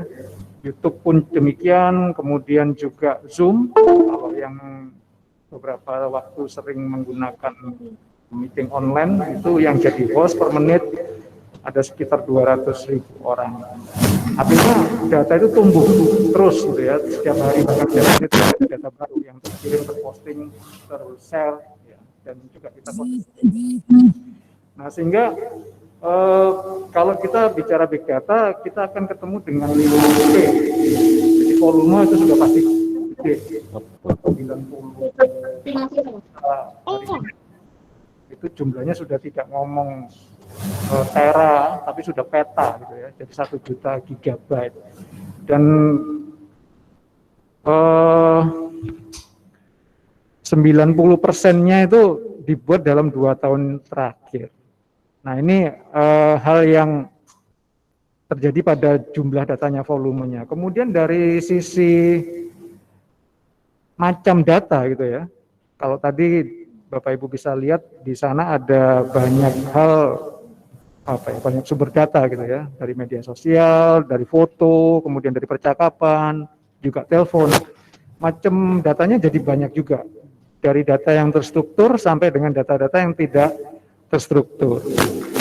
Kemudian dalam kecepatan data sendiri, traffic gitu ya, di saat ini itu sudah sampai ukurannya sudah per detik bisa sampai 50.000 gigabyte per detik gitu ya. Kemudian dari veracity, artinya dari ketidakpastian data karena datanya juga mulai campur antara yang terstruktur maupun yang tidak terstruktur. Jadi kita bingung gitu ya, mana yang bisa kita jadikan dasar untuk mengambil keputusan dan apa yang bisa dipercaya gitu kan. Kalau dari data yang saya dapat dari IBM, survei yang mereka lakukan dari 3 orang itu hanya 1 yang percaya, yang bisa ngomong tentang oh ya datanya bisa saya pakai gitu. Jadi cukup perlu dipertimbangkan juga dengan volume data yang besar, macam data yang juga semakin beragam, kemudian juga kecepatan yang juga sangat tinggi share-nya. Nah ini tinggal kita sekarang bagaimana ngambil ya. Maksud saya adalah kita bisa enggak mendapatkan value atau nilai atau benefit yang dari data-data tersebut tadi. Apalagi kalau nanti tujuannya digunakan untuk tracer study ya, untuk mengetahui jejak alumni dari sekolah atau kampus kita. Nah ini yang perlu diperhatikan di awal bagi kita semua terkait dengan data. Jadi kelihatannya simpel tapi sebenarnya tidak seperti itu. Nah tapi dari tantangan maupun gedenya tetap kita ada manfaat yang kita bisa pakai. Setidaknya ada 3 hal yang kita bisa dapatkan gitu ya. Pertama tentang service delivery. Jadi bagaimana kita bisa meningkatkan layanan yang ada, yang sudah ada itu, dengan memanfaatkan data-data yang kita punya dari berbagai sumber. Kalau dulu mungkin sumber data itu bisa dibilang hanya 1 gitu, dari database di perusahaan atau instansi. Tetapi sekarang data bisa kita dapatkan dari manapun gitu ya. Nah, sehingga dengan beragam data, harapannya datanya semakin baik gitu ya, integrasinya bagus, kemudian juga kita dapat value. Nah, akhirnya dengan kualitas data yang demikian, kita bisa mengambil keputusan dengan lebih baik gitu. Maksud saya lebih kepada insight ya, artinya wawasan atau sesuatu yang baru yang kita dapatkan dari data atau informasi yang kita olah tadi, sehingga keputusannya menjadi lebih baik berdasarkan data. Jadi kalau kita ngomong itu jadi data driven. Nah, karena sekarang sudah banyak medsos yang bisa kita gunakan, data itu juga banyak yang tersebar di media sosial juga, tetapi itu juga manfaat yang kita bisa kelola juga untuk membuat engagement, untuk mendekatkan penyedia layanan dengan pengguna layanannya. Artinya respon terhadap masyarakat bisa menjadi lebih baik dengan data-data itu, karena kita bisa nge-capture data atau ngambil data dari berbagai sumber gitu ya. Nah, tapi memang kita di Indonesia dari bidang manapun selalu ada tantangan gitu ya, ada challenge. Nah, kapan hari saya sempat mengikuti sebuah paparan dari teman-teman Dewan TIK Nasional, waktu itu juga hadir Pak Ilham Akbar Habibie sebagai Ketua Wantiknas. Itu juga menyampaikan bahwa kita masih ada ego gitu ya. Kalau di kami di orang-orang IT istilahnya ada silo gitu ya, ada sekat antara yang punya data dengan yang pakai data, masing-masing kayak nggak ikhlas gitu kan. Artinya yang punya data kadang nggak mau datanya dipakai gitu kan. Kemudian yang butuh itu juga kadang butuh nggak butuh gitu ya. Akhirnya ya sudah, data itu akan diambil dari berbagai macam, dan tadi seperti disampaikan Pak Bambang, ada beberapa data yang akhirnya di entry ulang gitu, atau kita masukkan lagi padahal data itu sudah tersedia gitu. Jadi konsep open datanya belum cukup bagus. Nah, sebagai informasi di Indonesia sampai bulan Agustus lalu kita ada 630 instansi gitu ya. Dengan 630 instansi kita ada 27.400 data center. Itu baru dari instansi pemerintah ya, dari organisasi pemerintah, belum termasuk pendidikan. Nah, data centernya sudah sedemikian banyak gitu kan. Nah, beberapa di antaranya saya yakin pasti ada data-data yang sama, cuman kita tidak bisa akses. Nah, ini yang terjadi. Sehingga ada target kapan hari itu di tahun 2023 kita akan mencoba menyatukan sekian data center itu hanya dengan 4 data center nasional. Jadi di Bitung, di Sulawesi Utara, kemudian di Batam, kemudian di Jakarta pasti, kemudian rencananya di ibu kota yang baru. Nah, Bitung dan Batam itu khusus karena mereka dua lokasi ini kan berhadapan langsung dengan jalur internet dunia gitu ya. Jadi Bitung itu akan connect ke Guam, itu satu kepulauan milik Amerika di Pasifik. Kemudian kalau Rio itu di Batam nanti lokasinya, karena kita akan langsung terhubung ke jaringan internasional di Singapura. Nah, ini pemanfaatan data yang kita bisa manfaatkan, tetapi di Indonesia juga ada yang hal-hal semacam itu yang perlu kita koordinasikan. Nah, di satu sisi, kalau kita berurusan dengan data khususnya, kita juga perlu hati-hati gitu kan. Nah, bagusnya di Indonesia sudah ada beberapa payung hukum ya, atau regulasi yang kita bisa gunakan sebagai dasar untuk itu.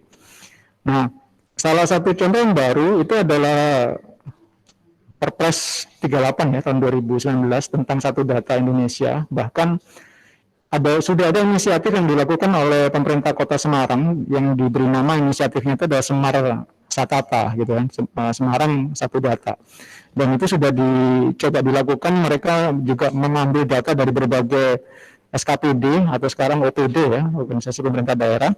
Nah, data-data itu dimigrasikan di dalam satu, mereka menyebutnya repository gitu ya, sehingga data itu tidak tersebar lagi, tapi kalau mau nyari data dia sudah ada satu sumber data yang sama, dan itu sudah bisa dijamin oleh teman-teman di Pemkot Semarang. Dan ini inisiatif yang cukup bagus di pemerintahan yang mungkin bisa kita jadikan best practice untuk diterapkan di bidang yang lain atau malah di hal-hal yang lain gitu ya.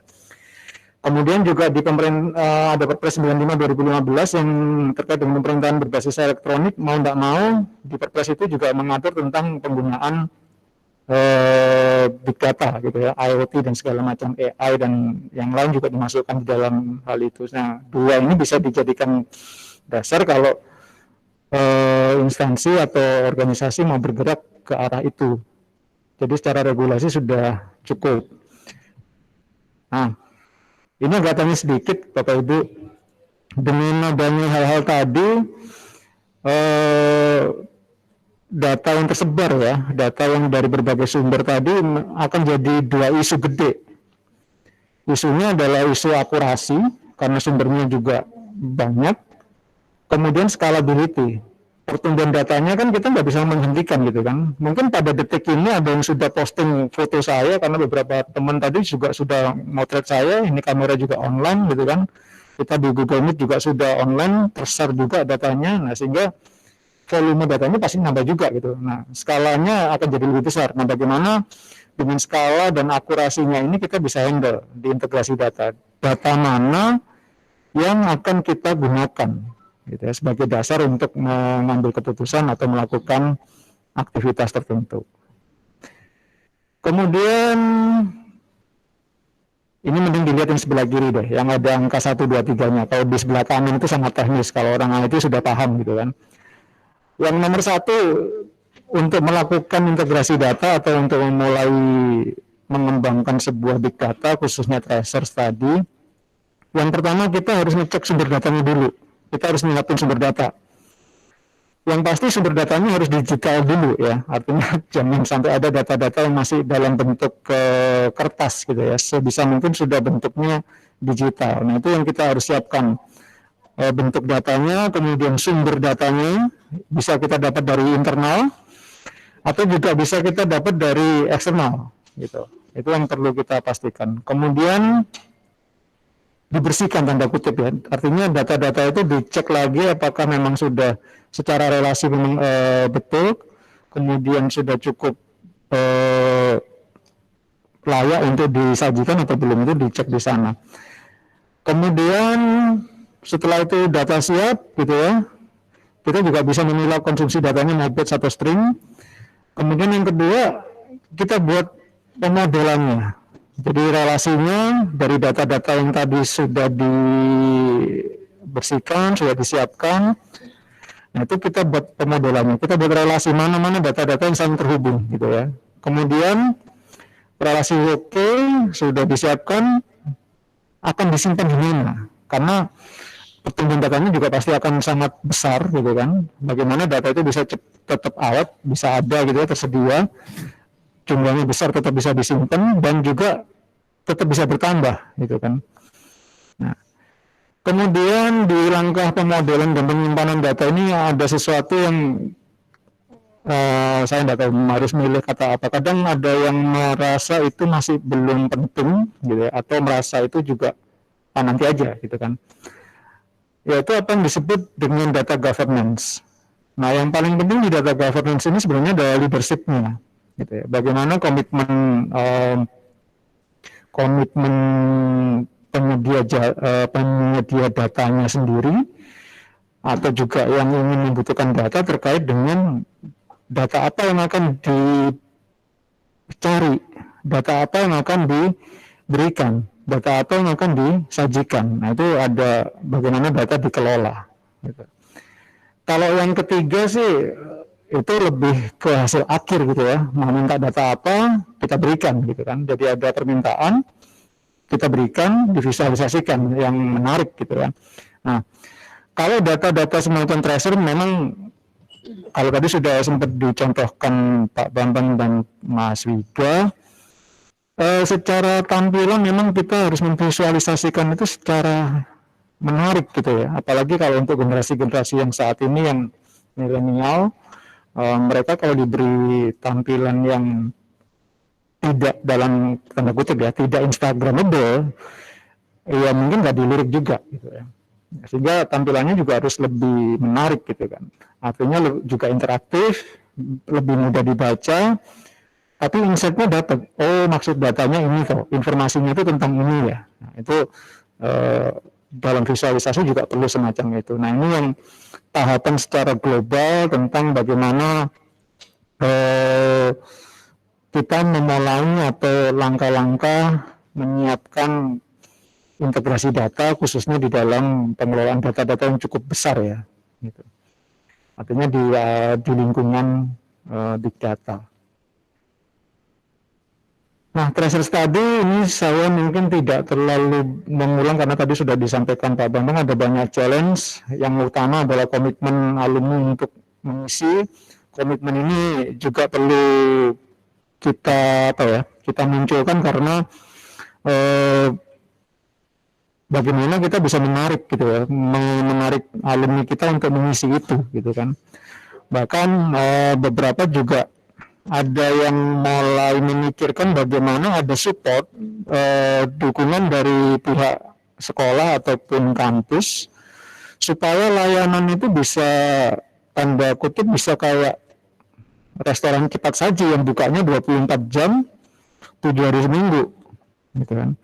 Ada beberapa yang mulai menggunakan chatbot gitu kan, artinya ada chatting yang dihandle oleh mesin sehingga ada pertanyaan-pertanyaan yang nanti bisa dijawab oleh mesin di luar jam kerja. Teman-teman kita di kampus atau yang di bagian karir atau pusat layanan karir itu kan juga pasti dibatasi oleh jam kerja gitu ya. Tapi alumni untuk bisa mengisi kuesioner tracer study tadi bisa jadi juga kalau pada jam kerja mereka juga kesulitan gitu kan, sehingga mungkin saja mereka akan mengisinya di luar jam kerja gitu kan. Nah, pada saat di luar jam kerja kampus atau sekolah sudah off gitu kan, nah mereka bingung cara ngisinya gimana misalkan. Kemudian kalau ada sesuatu yang dia ingin perjelas, nanyanya ke siapa dan seterusnya. Nah, ini semacam ini sudah mulai terpikirkan gitu kan.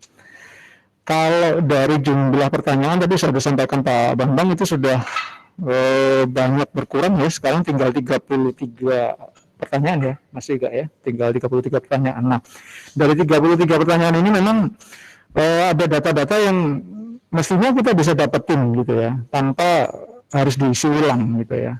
Nah, itu yang bisa kita cover, bisa kita handle menggunakan teknologi integrasi data. Jadi sumber-sumber data itu bisa kita dapetin dari banyak tempat.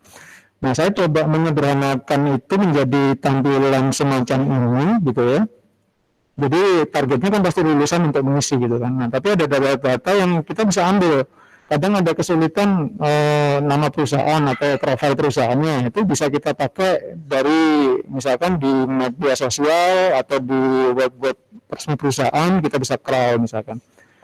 Atau misalkan alumni itu ada yang bekerja di satu perusahaan tertentu.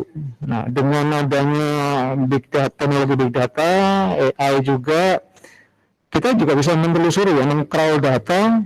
Misalkan kalau saya pakai LinkedIn, jadi media sosial yang biasanya untuk orang-orang yang profesional, mereka akan lebih tanda kutip ya, kalau saya melihat selama ini menggunakan LinkedIn, mereka lebih jujur tanda kutip gitu ya, menunjukkan datanya. Oh ya, saya bekerja di Universitas Indonesia sebagai dosen sejak kapan gitu kan.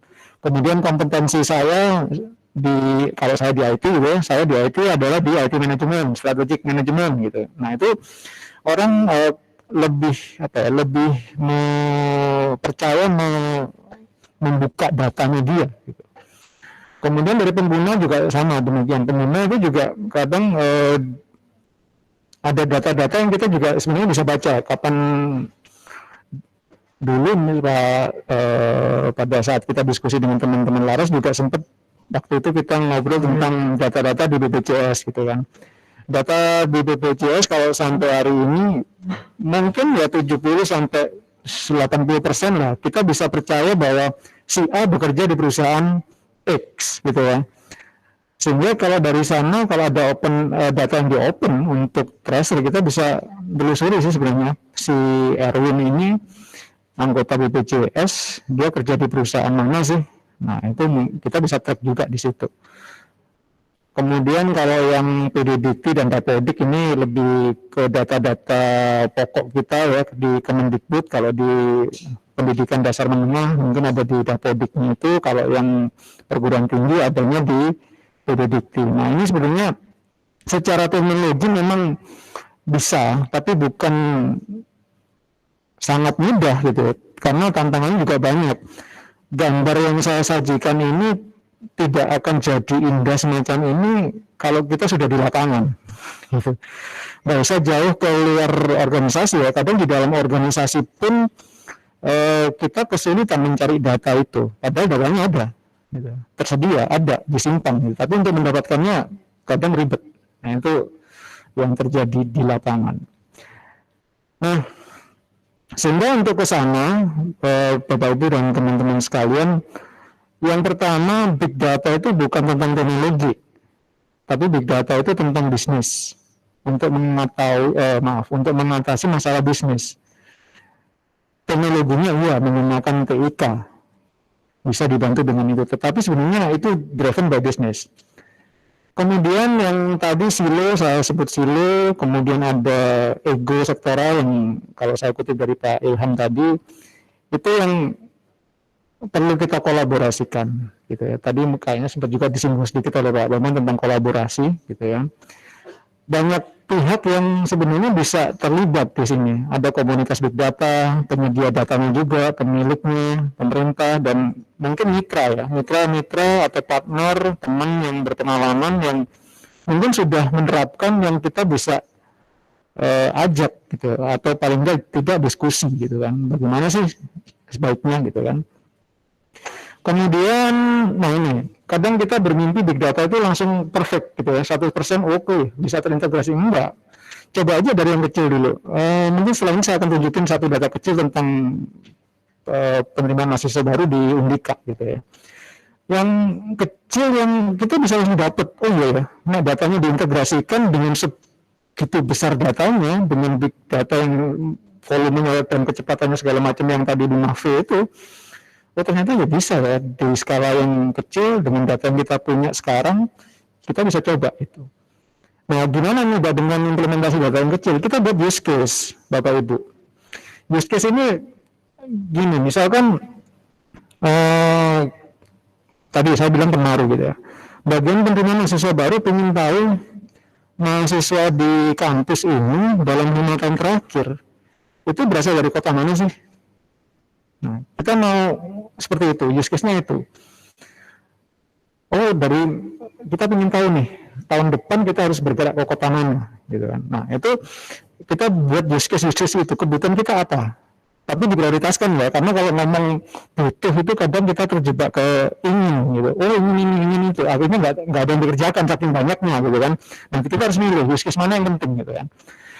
Sehingga nanti kita tahu, oh aktornya ini, yang main graph ini, kalau diukur metriknya nanti berhasil tidaknya itu dari ini, sumber data utamanya, oh kita butuh data mahasiswa misalkan, butuh data kota, data apa, dan seterusnya. Alternatifnya apa? Nah itu yang kita siapkan use case-nya dulu untuk nyoba di skala yang lebih kecil. Kemudian tadi juga sudah saya singgung tentang data governance, lebih luas selain leadership itu ada people, orang, jadi kita harus merubah culture juga, kemudian prosesnya sendiri, kemudian kita harus perlu dukungan policy, karena mau nggak mau kalau nggak ada policy juga nanti bisa keliru kita menjalankan. Nah, dari people, proses, policy, dan leadership, kita nanti bisa punya culture. Nah, kalau di orang IT itu sekarang yang ini adalah transformasi digital. Jadi bagaimana, apalagi di era pandemi ini ya, itu kondisinya orang sudah pasti akan sering online daripada offline. Nah, bagaimana dengan budaya yang tadinya offline kita bisa beraktivitas di budaya yang baru yang online. Nah, itu yang perlu diatur di dalam tata kelola data, gitu ya. Dan yang terakhir, ini Bapak Ibu, karena di lapangan kalau saya sempat lihat beberapa kali terlibat di proyek, teman-teman di lapangan di beberapa instansi itu ngomong, oh iya sekarang pakai big data aja, pakai AI gitu kan, pakai IoT gitu kan untuk dapetin data dari sensor. nggak semudah itu. Setiap instansi punya tantangannya masing-masing gitu kan. Jadi jangan ikut tren. Karena big data dan juga integrasi data ini bukan kaleng-kaleng gitu. Artinya yang sekarang kita ngomong minggu depan jadi enggak gitu kan. Masalah utamanya kan di datanya itu tadi ada atau tidak gitu kan. Kalau ada bentuknya seperti apa. Nah, itu yang kita harus pastikan lagi gitu. Nah, ini kebutuhan integrasi data dan big data yang perlu kita pahami supaya implementasinya jadi lebih baik. Ini paparan saya dari sisi slide ya. Saya akan coba pindah sebentar ke contoh tadi yang tentang, nah ini. Data ini data terstruktur, jadi artinya datanya sudah ada di database. Tetapi saya ingin menunjukkan kalau data ini dibaca, diintegrasikan dari berbagai sumber data yang kita miliki ya di internal, kita bisa dapat insight ini. Insight itu wawasan, oh ternyata mahasiswa Undika dari 2015, 5 tahun ya, 15 ke 19, paling banyak dari Surabaya. Gitu. 5 besarnya, peringkat 5-nya Jombang gitu kan. Nah sekarang dengan data yang semacam ini, kita mau ngapain? Ke depan next, kita mau melakukan apa gitu kan. Kemudian dari pekerjaan orang tua, oh ya ternyata banyak yang dari swasta. Ayahnya, kalau ibunya ternyata yang gede malah tidak bekerja gitu kan. Sebaran SMA-nya, asal SMA, SMK-nya, kita bisa lihat. Nah, dengan data yang kita dapat semacam ini, kita bisa dapat insight. Oh, asal kota SMA mahasiswanya yang gede itu dengan besar di sini. Sebaran mahasiswa asal sekolahnya di sini, gitu kan. Kemudian bulan-bulan yang ramai, kapan sih mereka registrasi, kapan sih siswa itu daftar ulang, itu di bulan apa sih tingginya gitu kan. Kemudian penerimaan per tahunnya berapa dan seterusnya. Nah itu kita bisa dapatkan semacam itu Bapak Ibu. Nah ini hal-hal yang simpel yang kita bisa lakukan. Kemudian ini contoh aja sih, ini namanya gate, jadi gerbang utamanya Undika untuk login. Jadi kita mengintegrasikan beberapa data, ada data yang di atas ini seputar dinamika, ini cuplikan media-media online dari media online kita, yang jadi publikasi atau liputan berita tentang Undika kita tampilkan. Kemudian di kiri itu ada layanan email dan segala macam, kemudian ada layanan internal kita di sistem internal Undika, bahkan ulang tahun. Jadi tiap hari kita akan munculkan data siapa yang berulang tahun hari ini gitu kan. Kebetulan ini lagi kosong, jadi tidak ada.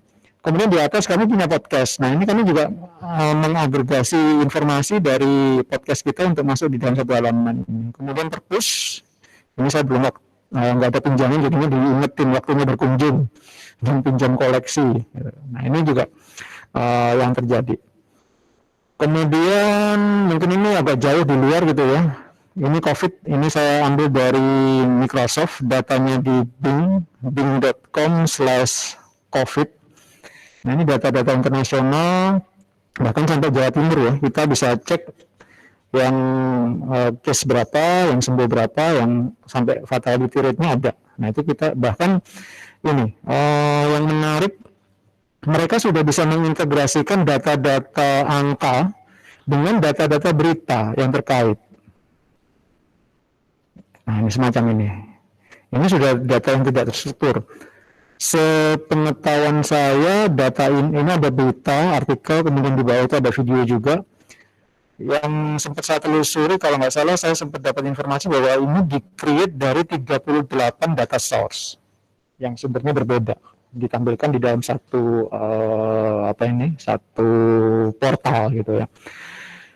Kira-kira itu Bapak Ibu sedikit paparan sharing dari saya terkait dengan tracer study, dari apa yang tadi disampaikan Pak Bambang tentang rencana pengembangan tracer study yang di kami. Kemudian tadi ini juga kami yang tadi saya sampaikan itu juga rencana-rencana yang juga Undika ingin lakukan gitu ya, tapi juga tidak mudah tantangannya. Plus yang terakhir tadi ada contoh-contoh yang mungkin bisa menginspirasi kita semua. Saya pikir itu Pak Rudi, saya kembalikan ke Bapak untuk acara selanjutnya. Terima kasih.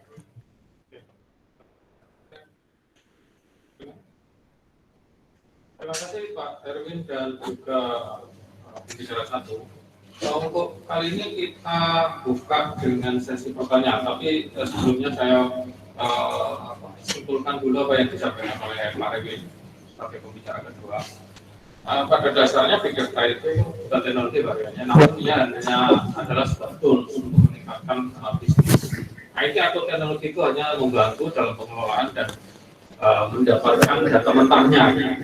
Sementara kita tahu bahwa data di sekeliling kita itu sangat besar dan bagaimana memanfaatkan data tersebut agar menjadi valuable gitu. Ya, valuable. Paling tidak ada 3 pemanfaatan big data ya, untuk service delivery, policy making, citizen engagement ya.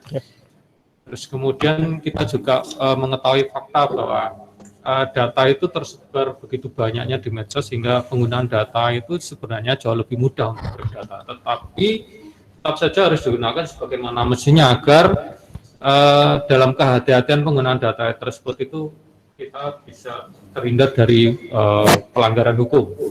Nah, untuk itu pada sesi ini akan kita buka beberapa pertanyaan terkait kedua pemateri ini. Untuk itu mungkin dari panitia sudah mengumpulkan atau mencatat daftar pertanyaan dari peserta.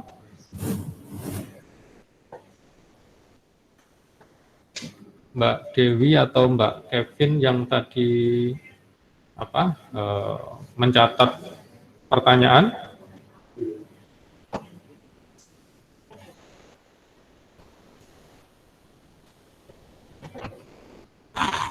Belum.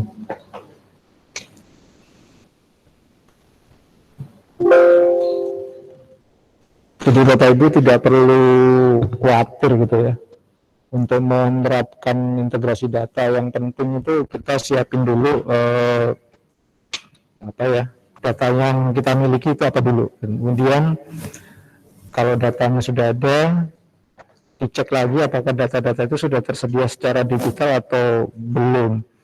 Nah, kalau sudah, itu tadi yang kedua, kita mau ngapain sih? Kita mau nampilkan data apa? Kita perlu data apa? Nah, itu yang dipastikan dulu. Kita bikin use case supaya jelas yang kita mau tampilkan atau yang kita mau sajikan apa dulu. Tapi diprioritaskan. Kalau semuanya diinginkan ya, kalau datanya tidak ada ya percuma gitu kan. Kita mulai aja dengan data yang ada dulu gitu. Nah, kalau sudah terasa manfaatnya, oke, kita berikutnya bisa kembangkan. Itu untuk mengawali mungkin kalau ada diskusi. Yang tadi disampaikan Pak Bambang dan Mas Wiga pun itu juga nggak selesai dalam setahun. Itu evolusi dari tahun 2016 sampai dengan hari Minggu lalu pun masih dicek. Dan masalahnya bukan hanya di sisi teknologi, tapi juga di sisi sosialnya juga, gitu kan. Artinya teknologinya siap, tapi kalau cara kita menggrab atau cara kita untuk membuat alumni itu mengisi itu juga perlu kita pikirkan. Gitu. Kalau sekarang sih kebanyakan di medsos teman-teman itu. Tapi tadi kan mungkin belum terdeklar ya. Kira-kira itu selama mulai membangun big data trace tadi ya, tracer tadi. Sebenarnya tantangan terbesar itu apa sih yang paling besar tantangan dalam membangun big data terkait dengan tracer tadi? Ya, kalau di tracer tadi yang pasti itu adalah data kita itu apa yang kita inginkan gitu kan. Tapi sebenarnya sudah tertolong dengan adanya data yang dibutuhkan oleh Kemendikbud yang harus di-store oleh sekolah maupun oleh universitas. Yang kedua yang juga banyak dikeluhkan adalah rendahnya partisipasi alumni untuk mengisi. Participation rate-nya itu rendah. Nah, ini yang juga kita di akademisi di sekolah maupun di universitas juga perlu memikirkan cara apa sih yang kita bisa gunakan gitu kan. Nah, ada semacam ide begini Pak Rudi dan juga teman-teman. Tracer itu kan 1 sampai 3 tahun terakhir gitu ya. Ya datanya kita grab. Nah, 5 tahun ke belakang itu media sosial kan cukup gede gitu kan. Nah, sehingga kampus atau sekolah bisa mencoba memulai dengan partner ya, tentunya kalau memang tidak memungkinkan yang bisa membantu kita untuk bagaimana sih kita membaca data di media sosial untuk dapetin tadi data-data dasar dari alumni kita. Misalkan, oh ya si A ini sekarang ternyata kerja di sini ya. Oh si B itu sekarang wirausaha ya. Oh yang C ini ternyata nggak kerja ya. Nah semacam itu kan di beberapa medsos teman-teman beberapa itu ada yang menyampaikan hal itu gitu kan. Kemudian alamat email itu juga bisa kita dapetin gitu ya. Nah sehingga pada saat kita ngirim kuesioner, kita bisa menggunakan data-data dasar itu untuk membroadcast alamat pengisian kuesioner misalkan, atau menghubungi mereka by email gitu ya. Nah itu cuma 2 hal utama yang kalau saya melihat sampai hari ini masih jadi tantangan terbesar gitu ya.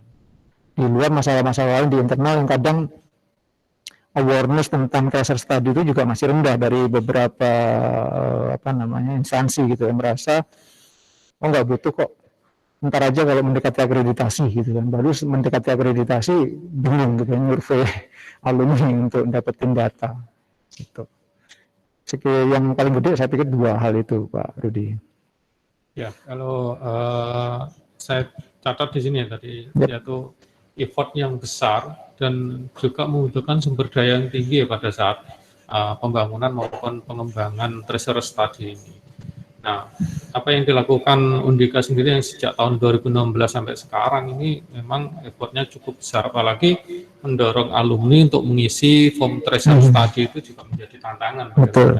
Tidak semuanya mahasiswa atau alumni tersebut itu Surabaya ini kober gitu, untuk ngisi, yang apalagi daftar pertanyaannya itu panjang.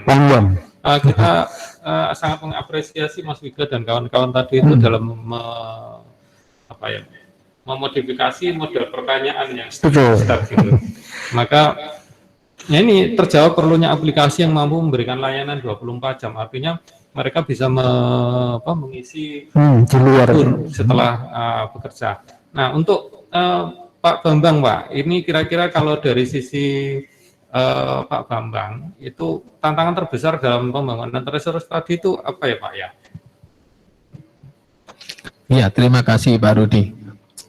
Kayaknya sih sama ya dengan yang disampaikan Pak Erwin tadi. Yang pertama memang pada kesediaan alumni untuk mengisi. Sehingga tadi di awal saya katakan bahwa harus ada upaya-upaya yang menarik agar alumni itu mau mengisi. Yang paling penting adalah menyadarkan kepada para alumni bahwa kepentingan data ini bukan hanya untuk alma mater saja, tetapi juga untuk dirinya. Kenapa untuk dirinya? Karena posisinya dia ada di mana, nanti kebutuhan untuk tenaga kerja bagaimana, dan sekarang sudah terjalin link misalnya pada titik tertentu alumni itu membutuhkan tenaga kerja yang sesuai. Ini sudah mulai menarik kepada mereka untuk kembali ke kampus. Nah, kalau dia tidak mengisi data itu kan kira-kira dia akan kesulitan untuk memenuhi tenaga kerja yang diharapkan. Ini yang kami sudah mulai kuatkan kepada kepentingan mereka terkait dengan data alumni ini sendiri. Sehingga dengan demikian maka rencana ke depan itu kan kami ingin bangun bukan hanya untuk tracer study saja, tetapi juga bagaimana kami melakukan job fair. Job fair ini kalau dia sudah menduduki pada posisi tertentu membutuhkan tenaga kerja pasti akan digunakan oleh mereka, termasuk kepada alumni yang barusan lulus atau meningkatkan karir untuk mencari karir yang lebih tinggi. Dari job fair itu kan nanti ada kebutuhan-kebutuhan yang mungkin akan sangat penting bagi dirinya.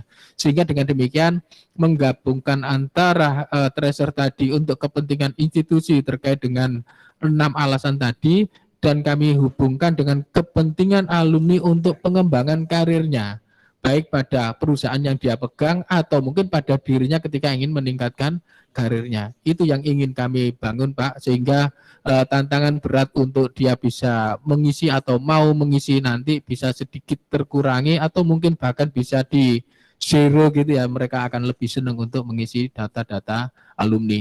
Dan tadi saya sangat senang kalau Pak Erwin memberikan gambaran dibuat sesuatu aplikasi yang bisa berjalan 24 jam gitu ya, sehingga nanti dari situ pada masa senggangnya dia, pada masa rekreasinya dia, pada saat liburan itu kosong, WA lagi sepi, misalnya tidak ada aktivitas yang bisa dilakukan, lalu dia main-main ketemu dengan aplikasi tentang Trace Study ini, yang mana mungkin tidak perlu layanan dari jam kerja karyawan, sehingga dia bisa isi di situ. Kalau misalnya ada tanya jawab juga bisa dilakukan di situ dan sebagainya. Ini lagi mungkin tambahan untuk ke depan sehingga itu menarik dan bisa dilakukan untuk pengisian data yang tidak terbatas pada jam tertentu atau waktu tertentu atau mungkin tempat tertentu. Saya kira itu tambahan saya. Terima kasih Pak Rudi. Oke, terima kasih Pak Kemang. Ini sebenarnya ada pertanyaan dari user Firda khusus kursus komputer PKBPI. Bagaimana cara yang efektif agar alumni mau mengisi tracer tadi? Rasanya tadi sudah dibahas Pak Erwin ya, kita buatkan sebuah aplikasi. Memang membutuhkan effort yang lumayan tinggi dari bagian kemahasiswaan dan alumni, khususnya Mas Wika ya, Mas Wika dan kawan-kawan itu memang tidak mudah, tetapi pasti ada cara yang efektif dan efisien. Secara konsisten dan persisten, mereka melakukan komunikasi dengan alumni, apalagi dibuatkan aplikasi tadi yang harusnya itu bisa diakses 24 jam untuk diisi ya data-datanya, apalagi data yang diisi itu banyak. Memang membutuhkan effort yang tinggi Bu Firda ya. Jadi tidak bisa langsung instan kita mempunyai data yang begitu besar. Membutuhkan waktu yang cukup panjang step by step. Saya tambahkan Pak Rudi. Iya, selain dari sistem, mungkin kedekatan kita ya. Tadi kan saya katakan bahwa staf kami yang ada di PLKA itu ada alumni kami sendiri. Pasti dia sangat dekat dengan teman-temannya. Lah, itu mungkin akan ada kaitannya ketika dia mencari data. Pasti dia punya koneksi-koneksi secara pribadi yang lebih kuat. Sistem memang kami bangun, sistem memang kita akan kuatkan, tetapi dari sisi yang lain kedekatan antara si pengelola ini dengan alumni itu juga cukup kuat untuk pengaruhnya sehingga dia mau mengisi. Nah, barangkali dari pertanyaan tadi kayaknya ya sistem dibangun oke, tetapi bagaimana kita juga ada kedekatan dengan alumni. Oleh karena itu di sistem kami di pelayanan karir dan alumni itu selalu melakukan aktivitas-aktivitas yang memang di-create untuk kepentingan alumni. Seperti retooling tadi itu kan untuk kepentingan mereka. Jadi siapa yang butuh pelatihan tertentu silakan kembali ke kampus, nanti akan kami kelola gratis untuk pelatihan itu, kami undang pelatihnya dan sebagainya. Itu kan adalah pendekatan-pendekatan yang kami lakukan supaya alumni juga mau balik ke kampus dan mau mengisi ketika diperlukan untuk tracer tadi itu. Jadi ada dua sisi yang harus kita lakukan. Oke, terima kasih Pak Rudi. Ya, mungkin Pak Erwin ada yang mau ditambahkan? Yang menarik memang ada tanda kutip benefit ya. Nah, ini yang kita memang harus cari terus gitu ya. Benefit apa yang membuat engagement antara alumni dengan sekolah maupun kampus itu meningkat.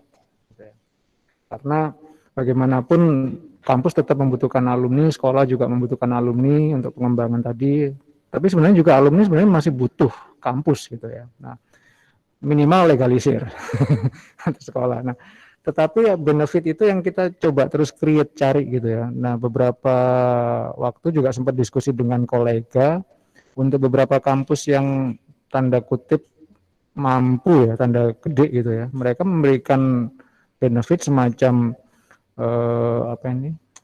berlangganan gitu ya, berlangganan tentang software di kampus. Yang kalau di Undika itu kan selama mahasiswa aktif mereka bisa menggunakan beberapa license dari software berbayar. Nah, itu. Ada yang beberapa tempat yang benefitnya yang ditawarkan semacam itu untuk kampus memberikan semacam itu. Atau ini email kampus, email itu atau email sekolah biasanya kan itu akan berakhir pada saat siswa atau mahasiswa itu yudisium atau lulus. Setelah itu email yang di belakangnya misalkan kalau di Undika itu belakangnya kan kalau saya sutomo@dinamika.ac.id. Nah, itu akan berakhir pada saat saya lulus. Nah, ini juga bisa jadi benefit kalau kampus memiliki itu, gitu kan. Bisa ditawarkan, oke, setelah jadi alumni, email itu misalkan bisa tetap dipakai. Kalau di Undika ini kan karena kami bekerja sama dengan Google, itu ada tempat penyimpanan data yang unlimited memang yang bisa digunakan oleh alumni di Google Drive. Nah, itu juga mungkin benefit-benefit yang kita bisa coba cari yang menarik buat alumni sehingga mereka juga, oh iya ya, aku juga masih perlu dengan kampus gitu kan. Selama ini kan kita cuma ngasih benefitnya kan ballpoint, kemudian tumbler mungkin kalau yang bagus. Nah, saya tumbler juga sudah banyak, nggak tahu. Ini dari sisi saya. Kampus saya di S2 dulu pun itu memungkinkan email saya sampai hari ini masih saya pakai di UGM. Gitu. Nah, itu contoh-contoh yang mungkin bisa memicu ide kita untuk, oh iya, kampus kita punya ini gitu kan. Kita coba tawarin sih benefit itu. Jadi nggak usah create benefit yang kampus atau sekolah belum punya gitu kan. Kita coba cari dulu dari kita sendiri punya apa untuk bisa di offer, ditawarkan ke alumni. Saya pikir itu Pak Rudi. Oke, terima kasih Pak Erwin. Mungkin ada pertanyaan lain dari panitia, mungkin ada yang beberapa pertanyaan yang sudah dikumpulkan. Kita masih punya waktu berapa menit Pak Erwin untuk sesi ini? Masih 5 ya, 45 menit ya. 45 menit. Mungkin ada peserta lain yang mau bertanya. Jadi salah satu karakter big data itu kan memiliki pertumbuhan data itu yang eksponensial dan penambahan informasi dengan kecepatan yang cukup tinggi. Jadi jadi big data itu punya variasi data yang sangat tinggi. Jadi ia menghadirkan tantangan baru bagi kita semua. Jadi, sehingga membangun big data itu juga mempunyai effort yang tinggi. Artinya sebagai pemilik atau calon pengguna data itu jika mengandalkan pemrosesan data secara konvensional itu akan memiliki kesulitan. Nah, bagaimana cara memahami data tersebut? Maka seperti yang sudah dikatakan Pak Erwin tadi, maka modal yang utama itu adalah adanya data yang berbentuk digital, gitu ya. Ada yang mau ditanyakan lagi di kolom komentar? Jika tidak ada, saya kembalikan kepada MC.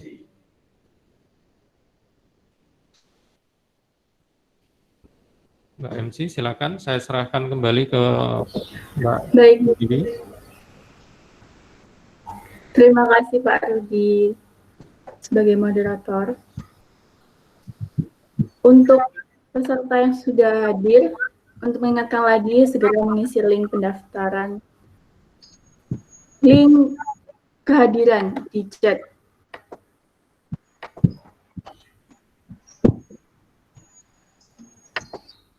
Dan juga link pendaftaran.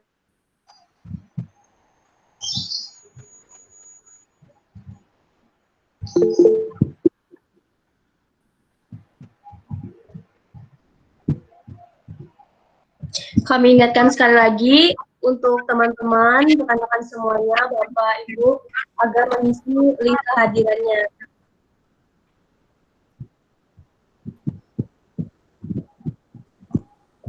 Alhamdulillah, sampai di akhir acara, kami ucapkan berterima kasih kepada Bapak Bambang dan juga Bapak Erwin selaku pemateri pada hari ini, serta Dekan Fakultas Ekonomi dan Bisnis, juga Bapak Ibu dosen D3 Administrasi Perkantoran, beserta seluruh peserta webinar dan teman-teman panitia yang terlibat dalam kegiatan ini. Puji syukur acara dapat berjalan dengan lancar, dan mohon maaf apabila masih banyak kekurangan dalam prosesnya. Semoga kita dapat bertemu di lain kesempatan. Akhir kata saya ucapkan, wassalamualaikum warahmatullahi wabarakatuh. Waalaikumsalam warahmatullahi wabarakatuh. Matur nuwun. Matur nuwun. Matur nuwun, Pak Erwin, terima kasih Pak Alto. Terima kasih. Matur nuwun. Terima kasih. Luar biasa Pak Bapak Yuda Ibu. di Solo masih juga mendengarkan ini. Terima kasih Bapak Ibu. Halo. Iya, Pak, sukses di acara nih. Iya.